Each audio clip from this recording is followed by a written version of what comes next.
Do you think that the findings of the SPARE trial will significantly impact treatment recommendations for patients with genotype 1 HCV infection? So the SPARE trial was, I think, a very interesting study looking at sofosbuvir, which will be, hopefully, the first nucleotide polymerase inhibitor FDA approved, recently submitted to the FDA, and hopefully something that we'll have access to clinically within the next year. And every meeting there's something that's very different, something that's very exciting. And I think at AASLD this past fall, the SPARE was one of those trials that was presented that really helped us understand what the future of HCV therapies will bring. And I think there were kind of maybe 2 or 3 big take-home points from that. One was that, and we've learned this now not just from the SPARE but from several trials, is that small numbers can be very exciting, but ultimately when you try to roll out some of these drug combinations into larger groups, you find that the results may change. The outcomes, the responses may change. And I think we're learning more and more now as we move through this process that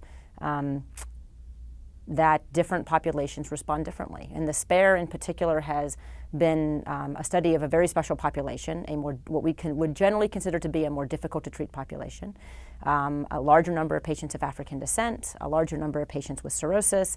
And this was really one of the first studies to focus more on the quote-unquote more difficult to treat population. And we found that indeed those patients can do very well. And with a single DAA plus ribavirin, cure rates in the 60% range can happen.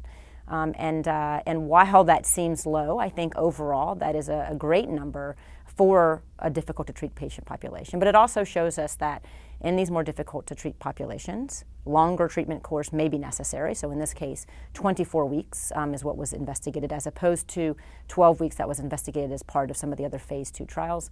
And that ultimately probably another drug is going to be required to get or to meet higher response rates, which I think which is what most of us are looking for at this point in time. So I think it really helped us understand and probably helped a lot of folks in research understand how to move forward and to realize that this is probably not going to be a one-stop shop, that we're going to have to think of each individual patient and think of those baseline risk factors that may change the decision-making on maybe the number of drugs that need to be in a regimen, but also the length of treatment. And again, the SPARE showed us that in genotype 1 disease, but we've seen now other studies, in particular with sofosbuvir, that have suggested that is also true, for example, between genotype 2 and genotype 3.